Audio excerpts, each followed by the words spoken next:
यार आराम से करो, बहुत दर्द हो रहा है। रुको तो सही। मैं एक बड़े शहर के छोटे से कस्बे में रहती हूँ। ये कहानी आज से 8 साल पुरानी है। उस वक्त मैं सिर्फ 15 साल की थी और मेरी दुनिया बहुत छोटी थी। हम 3 लोगों की एक सादी सी फैमिली थी। मेरे अब्बू असलम दूसरे शहर में मुलाजमत करते थे और मैं अपनी अम्मी नुसरत के साथ कस्बे में रहती थी। ये वाकया तब पेश आया जब हमारे करीबी रिश्तेदार इमरान की शादी दूसरे शहर में तय हुई। शादी की तैयारियां अपने उरूज पर थीं और गर्मियों के दिन थे। अब्बू पहले ही दूसरे शहर जा चुके थे। अम्मी और मैं बाद में जाने वाले थे। अम्मी को नए कपड़े सिलवाने थे। उन्होंने बाजार की हुजूम से बचने के लिए हमारे मोहल्ले के दर्जी कासिम को बुला लिया। वो दर्जी सिर्फ औरतों के कपड़े सिलता था और अपने काम में बहुत माहिर था। उसकी सबसे खास बात ये थी कि वो हमेशा साफ सुथरे कपड़े पहनता, सर पर टोपी रखता और हल्की सी दाढ़ी रखता था। देखने में शरीफ, बोलने में नर्म और अंदाज ऐसा कि औरतें उस पर आसानी से एतमाद कर लेती थीं।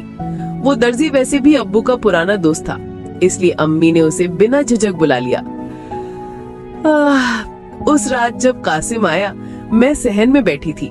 अम्मी ने दरवाजा खोला और उसे सलाम के साथ अंदर लाई। अम्मी ने कहा, बेटा देखो कौन आया है। मैंने कासिम को देखा। वो हमेशा की तरह नरमी से मुस्कुराया और बोला, बेटा तुम तो बड़ी हो गई हो। अम्मी ने फौरन उसे पानी दिया और पूछा, दूध पिएंगे? चाय का वक्त तो निकल चुका। कासिम मम्मी की बात सुनकर हंस दिया और बोला, जी मैं दूध पीने से इनकार नहीं कर सकता। अम्मी किचन में गई और दूध तैयार किया। मैं वहाँ बैठी रही और दिल ही दिल में सोचने लगी कि ये कासिम अंकल कुछ ज्यादा ही घर के लग रहे हैं। जब दूध खत्म हुआ, अम्मी ने कहा, आइए कमरे में चलते हैं, कपड़े और नाप ले लें। वो दोनों अंदर चले गए। मैं थोड़ी देर बाद उठी और पानी पीने के बहाने अंदर की तरफ चली गई। कमरे का दरवाजा बंद था मगर लॉक नहीं था। जैसे ही मैंने दरवाजा थोड़ा सा खोला, मेरे कदमों के नीचे से जमीन निकल गई। कासिम नाप ले रहा था। अम्मी खामोश खड़ी थी। उनका दुपट्टा उतरा हुआ था और कमरे में एक अजीब सी खामोशी थी। मुझे देखते ही दोनों एकदम डर गए। अम्मी ने जल्दी से दुपट्टा ठीक किया। कासिम फौरन पीछे हटा और बोला, बस बेटा मैं नाप ले रहा था, बाकी नाप मैं कल ले लूंगा। मैंने उसकी बात सुनकर अपना सर झुका लिया। मैंने अम्मी से कहा, अम्मी मुझे नींद नहीं आ रही थी इसलिए मैं अंदर आ गई। अम्मी ने मेरा हाथ पकड़ा और मुझे बाहर ले आई। कासिम ने जल्दी जल्दी कपड़े समेटे और बोला, बाकी काम कल करूंगा। मेरे दिल में कुछ हलचल जरूर पैदा हुई थी। अगली रात लगभग वही वक्त था। अम्मी ने मुझे जल्दी सुला दिया, मगर शायद उन्हें ये नहीं पता था कि मैं जाग रही हूँ। फोन की घंटी बजी। अम्मी बाहर गईं, दरवाजा खोला और कोई आहिस्ता आहिस्ता अंदर आया। ये कासिम ही था। इस बार वो सीधा उसी कमरे में चला गया। अम्मी ने उसे देखकर दरवाजा बंद कर दिया। मेरे दिल में अजीब अजीब से ख्यालात उठने लगे, मगर मैं खुद को संभाल कर लेटी रही। अम्मी कासिम से कह रही थी, ये बच्ची है, इसे कोई समझ नहीं आएगी। जिज्ञासा में मजबूर होकर मैं उठी और कमरे की खिड़की के पास चली गई। पर्दे के पीछे देखा तो वो मंजर मेरी आंखों के लिए बिल्कुल नया था। मैं ठहर गई। मैं बिल्कुल सख्त हो गई। मैं हैरान भी थी और परेशान भी। कासिम और अम्मी एक दूसरे के बहुत करीब थे। उनके चेहरों पर मुस्कुराहट थी, जैसे बरसों की प्यास बुझा रहे हों। अम्मी ने जैसे ही कासिम का कंधा दबाया, मेरा दिल धस गया। ये सब क्या हो रहा था?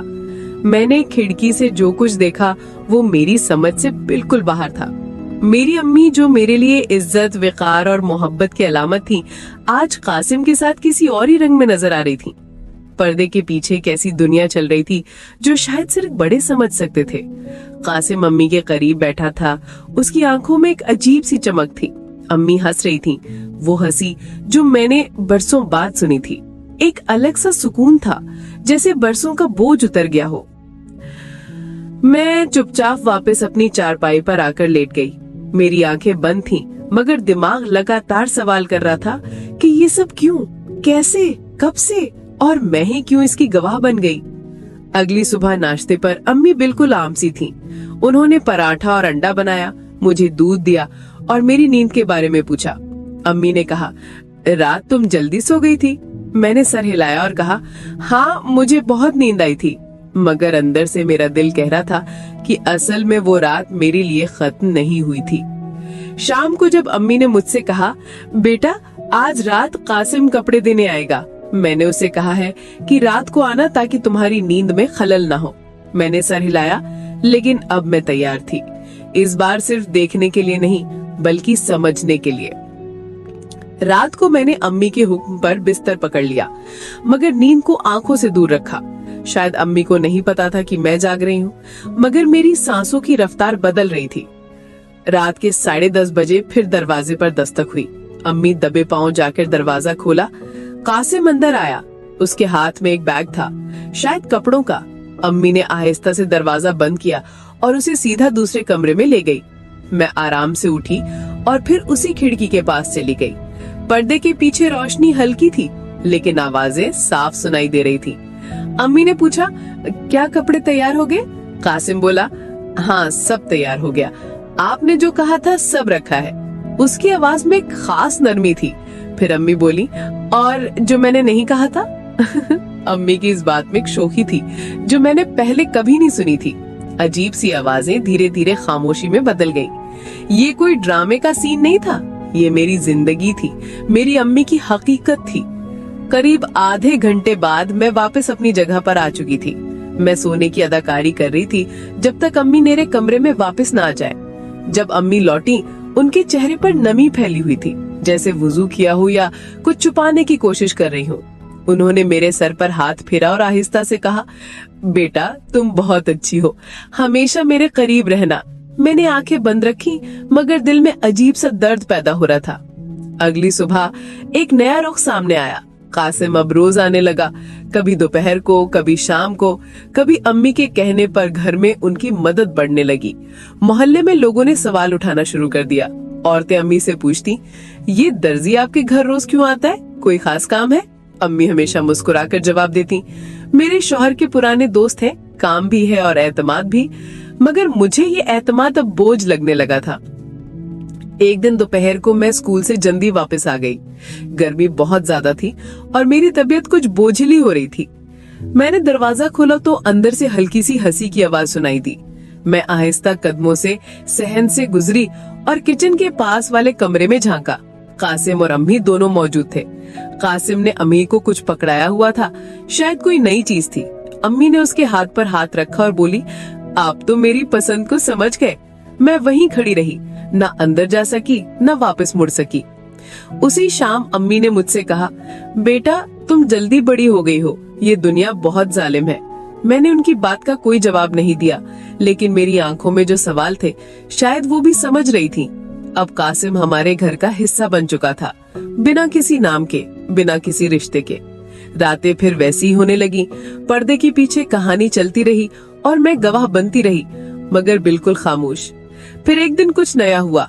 कासिम ने अम्मी से कहा, अब कपड़ों के साथ साथ कुछ और सिलाई का काम भी हो जाए। अम्मी ने हंसकर कहा, तुम तो हद करते हो। मगर उनके चेहरे पर नाखुशी नहीं थी, बल्कि एक खास किस्म की तसल्ली थी जो उस दिन से लेकर आज तक मेरे जहन में महफूज है। अम्मी और कासिम के दरमियान जो भी ताल्लुक था वो रोजमर्रा की जिंदगी में बहने लगा था। मैं चुप थी, लेकिन बेखबर नहीं थी। अब वो दिन चले गए थे जब कासिम सिर्फ नाप लेने आता था। अब उसके हाथों में सिर्फ फीता नहीं होता था, बल्कि उसकी नजरें कुछ और तलाश कर रही थी। अम्मी के चेहरे पर भी वही सुकून था जो मैंने पहले सिर्फ पुरानी फिल्मों में देखा था। एक रात कासिम फिर आया।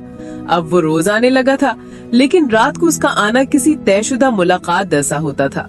अम्मी ने मुझसे कहा, बेटा जल्दी सो जाओ, कल तुम्हें स्कूल भी जाना है। मैं बिस्तर पर लेट चुकी थी, लेकिन आंख बंद नहीं कर सकी। रात के 10 बजे दरवाजा खुला और वही हल्की सी दस्तक, जैसे बरसों की पहचान हो। आवाजें खत्म हुई और घर में खामोशी शुरू हो गई। इस बार ना मैं चारपाई से उठी न खिड़की तक गई। मैं बस अपनी जगह लेटी रही। दिल में वही सवाल था कि ये जो हो रहा है क्या ये अब मामूल बन चुका है। खैर सुबह अम्मी बहुत खुश लग रही थी। नाश्ता देने के बाद मुझसे कही, बेटा कासिम कह रहा था कि अब सिलाई के साथ साथ अगर कोई और काम हो तो बता देना, वो हर काम सलीके से करता है। मैंने पहली बार अम्मी की बात में छुपी गहराई को महसूस किया। अगले दिन छुट्टी थी। अम्मी ने सफाई का बहाना बनाकर मुझे सहन के एक कोने में बिठा दिया, खुद अंदर कमरों की सफाई करने लगी। कासिम दिन के वक्त आ चुका था।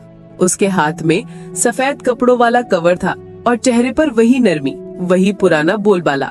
उसने कहा, आज दोपहर को वक्त निकाला, आपने कहा था दिन में बेहतर रहेगा। अम्मी ने मुस्कुराकर कहा, आज घर पर कोई नहीं बेटा, पड़ोस वालों के घर गई है। मैं सहन के कोने में बैठी थी। साया था, हवा थी और एक अनजाना सा खौफ। अंदर से हल्की सी म्यूजिक की आवाज आ रही थी। रेडियो बंद हुआ और फिर कमरे में खामोशी होने लगी। उसके बाद सरगोशियां गूंजने लगी, अम्मी की हंसी, कासिम की आहिस्ता बातें और कभी कभी चारपाई की हल्की सी आवाज। मैं ये सब सुन रही थी। मेरे दिल की धड़कन बहुत तेज थी। कुछ देर बाद कासिम बाहर आया।